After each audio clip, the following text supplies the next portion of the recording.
صلی علی نبی۔ حضور اکرم صلی اللہ علیہ وآلہ وسلم کا ارشاد ہے، تمام اعمال کا دار و مدار نیت پر ہے، اور ہر عمل کا نتیجہ ہر انسان کو اس کی نیت کے مطابق ہی ملے گا۔ پس جس کی ہجرت دولت دنیا حاصل کرنے کے لیے ہو یا کسی عورت سے شادی کی غرض سے ہو، پس اس کی ہجرت انہی چیزوں کے لیے ہوگی جن کے حاصل کرنے کی نیت سے اس نے ہجرت کی۔ صحیح بخاری حدیث نمبر 1۔ حضور اکرم صلی اللہ علیہ وآلہ وسلم نے فرمایا کہ وحی نازل ہوتے وقت کبھی مجھ کو گھنٹی کی سی آواز محسوس ہوتی ہے، اور وحی کی یہ کیفیت مجھ پر بہت شاق گزرتی ہے۔ جب یہ کیفیت ختم ہوتی ہے تو میرے دل و دماغ پر اس فرشتے کے ذریعے نازل شدہ وحی محفوظ ہو جاتی ہے، اور کسی وقت ایسا ہوتا ہے کہ فرشتہ بشکل انسان میرے پاس آتا ہے اور مجھ سے کلام کرتا ہے، پس میں اس کا کہا ہوا یاد رکھ لیتا ہوں۔ صحیح بخاری حدیث نمبر 2۔ حضرت صلی اللہ علیہ وآلہ وسلم پر وحی کا ابتدائی دور اچھے سچے پاکیزہ خوابوں سے شروع ہوا۔ آپ خواب میں جو کچھ دیکھتے وہ صبح کی روشنی کی طرح صحیح اور سچا ثابت ہوتا۔ پھر من جانب قدرت آپ تنہائی پسند ہو گئے، اور آپ نے غار حرا میں خلوت نشینی اختیار فرمائی، اور کئی دن اور رات وہاں مسلسل عبادت اور یاد الہی و ذکر میں مشغول رہنے لگے۔ جب تک گھر آنے کو دل نہ چاہتا توشہ ہمراہ لیے ہوئے وہاں رہتے۔ توشہ ختم ہونے پر ہی اہلیہ محترمہ حضرت خدیجہ رضی اللہ تعالی عنہا کے پاس تشریف لاتے، اور کچھ توشہ ہمراہ لے کر پھر وہاں جا کر خلوت گزین ہو جاتے۔ یہی طریقہ جاری رہا یہاں تک کہ آپ پر حق منکشف ہو گیا، اور آپ غار حرا ہی میں قیام پذیر تھے کہ اچانک حضرت جبرائیل علیہ السلام آپ کے پاس حاضر ہوئے اور کہنے لگے کہ اے محمد پڑھو۔ آپ فرماتے ہیں کہ میں نے کہا کہ میں پڑھنا نہیں جانتا۔ آپ صلی اللہ علیہ وسلم فرماتے ہیں کہ فرشتے نے مجھے پکڑ کر اتنے زور سے بھینچا کہ میری طاقت جواب دے گئی، پھر مجھے چھوڑ کر کہا پڑھو۔ میں نے پھر وہی جواب دیا کہ میں پڑھا ہوا نہیں ہوں۔ اس فرشتے نے مجھ کو نہایت ہی زور سے بھینچا کہ مجھ کو سخت تکلیف محسوس ہوئی، پھر اس نے کہا کہ پڑھ۔ میں نے کہا میں پڑھا ہوا نہیں ہوں۔ فرشتے نے تیسری بار مجھ کو پکڑا اور تیسری مرتبہ پھر مجھ کو بھینچا، پھر مجھے چھوڑ دیا اور کہنے لگا کہ پڑھو اپنے رب کے نام کی مدد سے جس نے پیدا کیا اور انسان کو خون کی پھٹکی سے بنایا۔ پڑھو اور آپ کا رب بہت ہی مہربانیاں کرنے والا ہے۔ پس یہی آیتیں آپ حضرت جبرائیل علیہ السلام سے سن کر اس حال میں غار حرا سے واپس ہوئے کہ آپ کا دل اس انوکھے واقعے سے کانپ رہا تھا۔ آپ حضرت خدیجہ کے ہاں تشریف لائے اور فرمایا کہ مجھے کمبل اوڑھا دو، مجھے کمبل اوڑھا دو۔ لوگوں نے آپ کو کمبل اوڑھا دیا۔ جب آپ کا ڈر جاتا رہا تو آپ نے اپنی زوجہ محترمہ حضرت خدیجہ رضی اللہ تعالی عنہا کو تفصیل کے ساتھ یہ واقعہ سنایا، اور فرمانے لگے کہ مجھ کو اب اپنی جان کا خوف ہو گیا ہے۔ آپ کی اہلیہ محترمہ حضرت خدیجہ رضی اللہ تعالی عنہا نے آپ کی ڈھارس بندھائی اور کہا کہ آپ کا خیال صحیح نہیں ہے، اللہ کی قسم آپ کو اللہ کبھی رسوا نہیں کرے گا۔ آپ تو اخلاق فاضلہ کے مالک ہیں، آپ تو کنبہ پرور ہیں، بے کسوں کا بوجھ اپنے سر پر رکھتے ہیں، مفلسوں کے لیے آپ کماتے ہیں، مہمان نوازی میں آپ بے مثال ہیں، اور مشکل وقت میں آپ امر حق کا ساتھ دیتے ہیں۔ ایسے اوصاف حسنہ والا انسان یوں بے وقت ذلت و خواری کی موت نہیں پا سکتا۔ پھر مزید تسلی کے لیے حضرت خدیجہ رضی اللہ تعالی عنہا آپ کو ورقہ بن نوفل کے پاس لے گئیں، جو ان کے چچا زاد بھائی تھے اور زمانہ جاہلیت میں نصرانی مذہب اختیار کر چکے تھے اور عبرانی زبان کے کاتب تھے۔ چنانچہ انجیل کو بھی حسب منشائے خداوندی عبرانی زبان میں لکھا کرتے تھے۔ انجیل سریانی زبان میں نازل ہوئی تھی، پھر اس کا ترجمہ عبرانی زبان میں ہوا۔ ورقہ اسی کو لکھتے تھے۔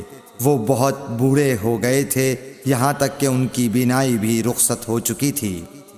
حضرت خدیجہ رضی اللہ تعالی عنہا نے ان کے سامنے آپ کے حالات بیان کیے اور کہا کہ اے چچا زاد بھائی، اپنے بھتیجے محمد صلی اللہ علیہ وسلم کی زبانی ذرا ان کی کیفیت سن لیجئے۔ وہ بولے کہ بھتیجے، آپ نے جو کچھ دیکھا ہے اس کی تفصیل سناؤ۔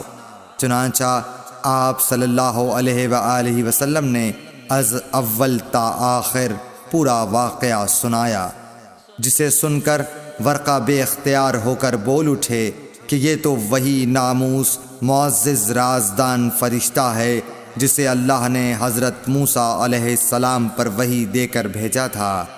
کاش میں آپ کے اس عہد نبوت کے شروع ہونے پر جواں عمر ہوتا، کاش میں اس وقت تک زندہ رہتا جب کہ آپ کی قوم آپ کو اس شہر سے نکال دے گی۔ رسول کریم صلی اللہ علیہ وآلہ وسلم نے یہ سن کر تعجب سے پوچھا کہ کیا وہ لوگ مجھ کو نکال دیں گے، حالانکہ میں تو ان میں صادق و امین و مقبول ہوں۔ ورقہ بولا، ہاں یہ سب کچھ سچ ہے، مگر جو شخص بھی آپ کی طرح امر حق لے کر آیا لوگ اس کے دشمن ہی ہو گئے ہیں۔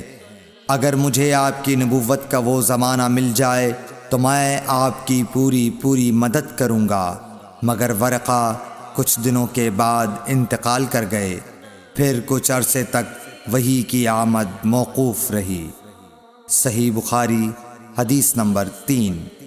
حضور اکرم صلی اللہ علیہ وآلہ وسلم نے وحی کے رک جانے کے زمانے کے حالات بیان فرماتے ہوئے کہا کہ ایک روز میں چلا جا رہا تھا کہ اچانک میں نے آسمان کی طرف ایک آواز سنی اور میں نے اپنا سر آسمان کی طرف اٹھایا۔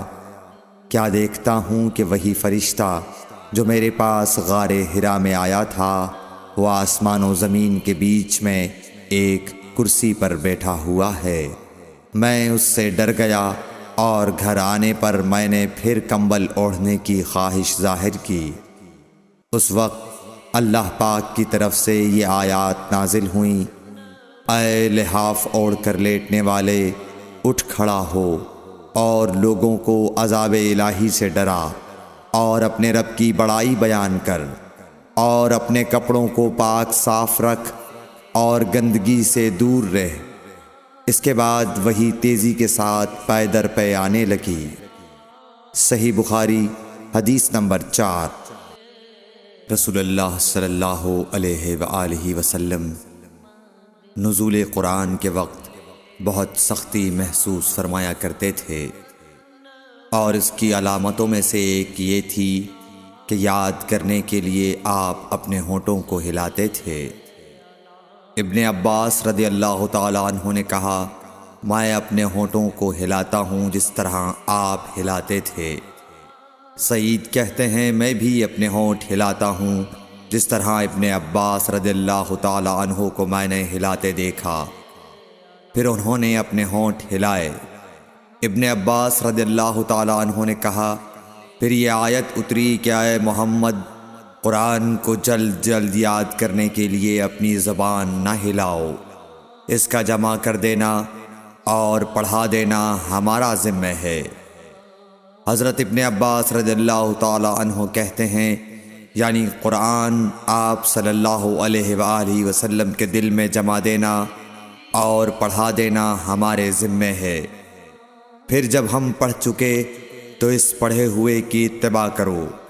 ابن عباس رضی اللہ تعالی عنہ فرماتے ہیں، اس کا مطلب یہ ہے آپ اس کو خاموشی کے ساتھ سنتے رہو، اس کے بعد مطلب سمجھا دینا ہمارے ذمہ ہے۔ پھر یقیناً یہ ہماری ذمہ داری ہے کہ آپ اس کو پڑھو، یعنی اس کو محفوظ کر سکو۔ چنانچہ اس کے بعد جب آپ کے پاس حضرت جبرائیل علیہ السلام وحی لے کر آتے تو آپ توجہ سے سنتے، جب وہ چلے جاتے تو رسول اللہ صلی اللہ علیہ وسلم اس وحی کو اس طرح پڑھتے جس طرح حضرت جبرائیل علیہ السلام نے اسے پڑھا تھا۔ صحیح بخاری حدیث نمبر 5۔ رسول اللہ صلی اللہ علیہ وآلہ وسلم سب لوگوں سے زیادہ جواد سخی تھے، اور رمضان میں دوسرے اوقات کے مقابلے میں جب جبرائیل علیہ السلام آپ صلی اللہ علیہ وآلہ وسلم سے ملتے بہت ہی زیادہ جود و کرم فرماتے۔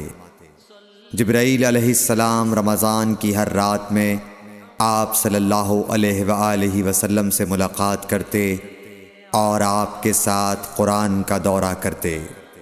غرض حضرت صلی اللہ علیہ وآلہ وسلم لوگوں کو بھلائی پہنچانے میں بارش لانے والی ہوا سے بھی زیادہ جود و کرم فرمایا کرتے تھے۔ صحیح بخاری حدیث نمبر 6۔ ہرقل شاہ روم نے قریش کے قافلے میں ایک آدمی بلانے کو بھیجا، اور اس وقت یہ لوگ تجارت کے لیے ملک شام گئے ہوئے تھے، اور یہ وہ زمانہ تھا جب رسول اللہ صلی اللہ علیہ وسلم نے قریش اور ابو سفیان سے ایک وقتی عہد کیا ہوا تھا۔ جب ابو سفیان اور دوسرے لوگ ہرقل کے پاس ایلیا پہنچے جہاں ہرقل نے دربار طلب کیا تھا، اس کے گرد روم کے بڑے بڑے لوگ، علماء، وزراء و امراء بیٹھے ہوئے تھے۔ ہرقل نے ان کو اور اپنے ترجمان کو بلوایا، پھر ان سے پوچھا کہ تم میں سے کون شخص مدعی رسالت کا زیادہ قریبی عزیز ہے؟ ابو سفیان کہتے ہیں کہ میں بول اٹھا کہ میں اس کا سب سے زیادہ قریبی رشتہ دار ہوں۔ یہ سن کر ہرقل نے حکم دیا کہ اس ابو سفیان کو میرے قریب لا کر بٹھاؤ اور اس کے ساتھیوں کو اس کی پیٹھ کے پیچھے بٹھا دو۔ پھر اپنے ترجمان سے کہا کہ ان لوگوں سے کہہ دو کہ میں ابو سفیان سے اس شخص یعنی محمد صلی اللہ علیہ وسلم کے حالات پوچھتا ہوں، اگر یہ مجھ سے کسی بات میں جھوٹ بول دے تو تم اس کا جھوٹ ظاہر کر دینا۔ ابو سفیان کا قول ہے کہ خدا کی قسم اگر مجھے یہ غیرت نہ آتی کہ یہ لوگ مجھ کو جھٹلائیں گے تو میں آپ صلی اللہ علیہ وسلم کی نسبت ضرور غلط گوئی سے کام لیتا۔ خیر، پہلی بات جو ہرقل نے مجھ سے پوچھی وہ یہ کہ اس شخص کا خاندان تم لوگوں میں کیسا ہے؟ میں نے کہا وہ تو بڑے اونچے عالی نسب والے ہیں۔ کہنے لگا اس سے پہلے بھی کسی نے تم لوگوں میں ایسی بات کہی تھی؟ میں نے کہا نہیں۔ کہنے لگا اچھا اس کے بڑوں میں کوئی بادشاہ ہوا ہے؟ میں نے کہا نہیں۔ پھر اس نے کہا بڑے لوگوں نے اس کی پیروی اختیار کی ہے یا کمزوروں نے؟ میں نے کہا نہیں، کمزوروں نے۔ پھر کہنے لگا اس کے تابعدار روز بڑھتے جاتے ہیں یا کوئی ساتھی پھر بھی جاتا ہے؟ میں نے کہا نہیں۔ کہنے لگا کیا اپنے اس دعوی نبوت سے پہلے کبھی کسی بھی موقع پر اس نے جھوٹ بولا ہے؟ میں نے کہا نہیں، اور اب ہماری اس سے صلح کی ایک مقررہ مدت ٹھہری ہوئی ہے، معلوم نہیں وہ اس میں کیا کرنے والا ہے۔ ابو سفیان کہتے ہیں میں اس بات کے سوا اور کوئی جھوٹ اس گفتگو میں شامل نہ کر سکا۔ ہرقل نے کہا کیا تمہاری اس سے کبھی لڑائی بھی ہوئی ہے؟ ہم نے کہا کہ ہاں، بولا پھر تمہاری اور اس کی جنگ کا کیا حال ہوتا ہے؟ میں نے کہا لڑائی ڈول کی طرح ہے، کبھی وہ ہم سے میدان جنگ جیت لیتے ہیں اور کبھی ہم ان سے جیت لیتے ہیں۔ ہرقل نے پوچھا وہ تمہیں کس بات کا حکم دیتا ہے؟ میں نے کہا وہ کہتا ہے کہ صرف ایک اللہ ہی کی عبادت کرو، اس کا کسی کو شریک نہ بناؤ، اور اپنے باپ دادا کی شرک کی باتیں چھوڑ دو، اور ہمیں نماز پڑھنے، سچ بولنے، پرہیزگاری اور صلہ رحمی کا حکم دیتا ہے۔ یہ سب سن کر پھر ہرقل نے اپنے ترجمان سے کہا کہ ابو سفیان سے کہہ دے کہ میں نے تم سے اس کا نسب پوچھا تو تم نے کہا کہ وہ ہم سے عالی نسب ہے، اور پیغمبر اپنی قوم میں عالی نسب ہی بھیجے جایا کرتے ہیں۔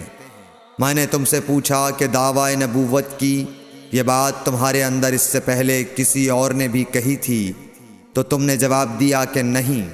تب میں نے اپنے دل میں کہا کہ اگر یہ بات اس سے پہلے کسی اور نے کہی ہوتی تو میں سمجھتا کہ اس شخص نے بھی اسی بات کی تقلید کی ہے جو پہلے کہی جا چکی ہے۔ میں نے تم سے پوچھا کہ اس کے بڑوں میں کوئی بادشاہ بھی گزرا ہے تو تم نے کہا کہ نہیں۔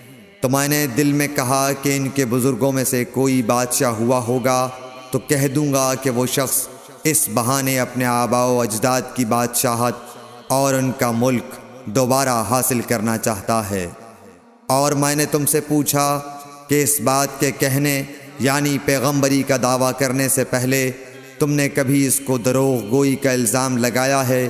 تم نے کہا کہ نہیں۔ تو میں نے سمجھ لیا کہ جو شخص آدمیوں کے ساتھ دروغ گوئی سے بچے وہ اللہ کے بارے میں کیسے جھوٹی بات کہہ سکتا ہے۔ اور میں نے تم سے پوچھا کہ بڑے لوگ اس کے پیرو ہوتے ہیں یا کمزور آدمی؟ تم نے کہا کمزوروں نے اس کی اتباع کی ہے۔ تو دراصل یہی لوگ پیغمبروں کے متبعین ہوتے ہیں۔ اور میں نے تم سے پوچھا کہ اس کے ساتھی بڑھ رہے ہیں یا کم ہو رہے ہیں؟ تم نے کہا کہ وہ بڑھ رہے ہیں، اور ایمان کی کیفیت یہی ہوتی ہے حتیٰ کہ وہ کامل ہو جاتا ہے۔ اور میں نے تم سے پوچھا کہ آیا کوئی شخص اس کے دین سے ناخوش ہو کر مرتد بھی ہو جاتا ہے؟ تم نے کہا نہیں۔ تو ایمان کی خاصیت بھی یہی ہے، جن کے دلوں میں اس کی مسرت رچ بس جائے وہ اس سے لوٹا نہیں کرتے۔ اور میں نے تم سے پوچھا کہ آیا وہ کبھی عہد شکنی کرتے ہیں؟ تم نے کہا نہیں۔ پیغمبروں کا یہی حال ہوتا ہے، وہ عہد کی خلاف ورزی نہیں کرتے۔ اور میں نے تم سے کہا کہ وہ تم سے کس چیز کے لیے کہتے ہیں؟ تم نے کہا کہ وہ ہمیں حکم دیتے ہیں کہ اللہ کی عبادت کرو، اس کے ساتھ کسی کو شریک نہ ٹھہراؤ، اور تمہیں بتوں کی پرستش سے روکتے ہیں، سچ بولنے اور پرہیزگاری کا حکم دیتے ہیں۔ لہٰذا اگر یہ باتیں جو تم کہہ رہے ہو سچ ہیں تو ان قریب وہ اس جگہ کا مالک ہو جائے گا کہ جہاں میرے یہ دونوں پاؤں ہیں۔ مجھے معلوم تھا کہ وہ پیغمبر آنے والا ہے، مگر مجھے یہ معلوم نہیں تھا کہ وہ تمہارے اندر ہوگا۔ اگر میں جانتا کہ اس تک پہنچ سکوں گا تو اس سے ملنے کے لیے ہر تکلیف گوارا کرتا۔ اگر میں اس کے پاس ہوتا تو اس کے پاؤں دھوتا۔ ہرقل نے رسول اللہ صلی اللہ علیہ وسلم کا وہ خط منگایا جو آپ نے وہیہ کلبی رضی اللہ تعالیٰ عنہ کے ذریعے حاکم بصرہ کے پاس بھیجا تھا، اور اس نے وہ ہرقل کے پاس بھیج دیا تھا۔ پھر اس کو پڑھا تو اس میں لکھا تھا، اللہ کے نام کے ساتھ جو نہایت مہربان اور رحم والا ہے۔ اللہ کے بندے اور اس کے پیغمبر محمد صلی اللہ علیہ وسلم کی طرف سے یہ خط ہے شاہ روم کے لیے۔ اس شخص پر سلام ہو جو ہدایت کی پیروی کرے۔ اس کے بعد میں آپ کے سامنے دعوت اسلام پیش کرتا ہوں۔ اگر آپ اسلام لے آئیں گے تو دین و دنیا میں سلامتی نصیب ہوگی، اللہ آپ کو دوہرا ثواب دے گا، اور اگر آپ میری دعوت سے روگردانی کریں گے تو آپ کی رعایا کا گناہ بھی آپ ہی پر ہوگا۔ اور اے اہل کتاب، ایک ایسی بات پر آ جاؤ جو ہمارے اور تمہارے درمیان یکساں ہے، وہ یہ کہ ہم اللہ کے سوا کسی کی عبادت نہ کریں اور کسی کو اس کا شریک نہ ٹھہرائیں، اور نہ ہم میں سے کوئی کسی کو خدا کے سوا اپنا رب بنائے۔ پھر اگر وہ اہل کتاب اس کتاب سے منہ پھیر لیں تو مسلمانوں تم ان سے کہہ دو کہ تم مانو یا نہ مانو، ہم ایک خدا کے اطاعت گزار ہیں۔ ابو سفیان کہتے ہیں جب ہرقل نے جو کچھ کہنا تھا کہہ دیا اور خط پڑھ کر فارغ ہوا تو اس کے ارد گرد بہت شور و غوغا ہوا، بہت سی آوازیں اٹھیں اور ہمیں باہر نکال دیا گیا۔ تب میں نے اپنے ساتھیوں سے کہا کہ ابو کبشہ کے بیٹے حضرت صلی اللہ علیہ وسلم کا معاملہ تو بہت بڑھ گیا، دیکھو تو اس سے بنی اصفر روم کا بادشاہ بھی ڈرتا ہے۔ مجھے اس وقت سے اس بات کا یقین ہو گیا کہ حضور صلی اللہ علیہ وسلم ان قریب غالب ہو کر رہیں گے، حتیٰ کہ اللہ نے مجھے مسلمان کر دیا۔ راوی کا بیان ہے کہ ابن ناطور ایلیا کا حاکم ہرقل کا مصاحب اور شام کے نصارہ کا لاٹ پادری بیان کرتا تھا کہ ہرقل جب ایلیا آیا ایک دن صبح کو پریشان اٹھا تو اس کے درباریوں نے دریافت کیا کہ آج ہم آپ کی حالت بدلی ہوئی پاتے ہیں، کیا وجہ ہے؟ ابن ناطور کا بیان ہے کہ ہرقل نجومی تھا، علم نجوم میں وہ پوری مہارت رکھتا تھا۔ اس نے اپنے ہم نشینوں کو بتایا کہ میں نے آج رات ستاروں پر نظر ڈالی تو دیکھا کہ ختنہ کرنے والوں کا بادشاہ ہمارے ملک پر غالب آ گیا ہے۔ بھلا اس زمانے میں کون لوگ ختنہ کرتے ہیں؟ انہوں نے کہا کہ یہود کے سوا کوئی ختنہ نہیں کرتا، سو ان کی وجہ سے پریشان نہ ہوں۔ سلطنت کے تمام شہروں میں یہ حکم لکھ بھیجیے کہ وہاں جتنے یہودی ہوں سب قتل کر دیے جائیں۔ وہ لوگ انہی باتوں میں مشغول تھے کہ ہرقل کے پاس ایک آدمی لایا گیا جسے شاہ غسان نے بھیجا تھا۔ اس نے رسول اللہ صلی اللہ علیہ وسلم کے حالات بیان کیے۔ جب ہرقل نے سارے حالات سن لیے تو کہا کہ جا کر دیکھو وہ ختنہ کیے ہوئے ہے یا نہیں۔ انہوں نے اسے دیکھا تو بتلایا کہ وہ ختنہ کیا ہوا ہے۔ ہرقل نے جب اس شخص سے عرب کے بارے میں پوچھا تو اس نے بتلایا کہ وہ ختنہ کرتے ہیں۔ تب ہرقل نے کہا کہ یہی محمد صلی اللہ علیہ وسلم اس امت کے بادشاہ ہیں جو پیدا ہو چکے ہیں۔ پھر اس نے اپنے ایک دوست کو رومیہ خط لکھا اور وہ بھی علم نجوم میں ہرقل کی طرح ماہر تھا۔ پھر وہاں سے ہرقل حمص چلا گیا، ابھی حمص سے نکلا نہیں تھا کہ اس کے دوست کا خط اس کے جواب میں آ گیا۔ اس کی رائے بھی حضور صلی اللہ علیہ وسلم کے ظہور کے بارے میں ہرقل کے موافق تھی کہ محمد صلی اللہ علیہ وسلم واقعی پیغمبر ہیں۔ اس کے بعد ہرقل نے روم کے بڑے آدمیوں کو اپنے حمص کے محل میں طلب کیا اور اس کے حکم سے محل کے دروازے بند کر لیے گئے۔ پھر وہ اپنے خاص محل سے باہر آیا اور کہا، اے روم والو، کیا ہدایت اور کامیابی میں کچھ حصہ تمہارے لیے بھی ہے؟ اگر تم اپنی سلطنت کی بقا چاہتے ہو تو پھر اس نبی صلی اللہ علیہ وسلم کی بیعت کر لو اور مسلمان ہو جاؤ۔ یہ سننا تھا کہ پھر لوگ وحشی گدھوں کی طرح دروازوں کی طرف دوڑے مگر انہیں بند پایا۔ آخر جب ہرقل نے اس بات سے ان کی یہ نفرت دیکھی اور ان کے ایمان لانے سے مایوس ہو گیا تو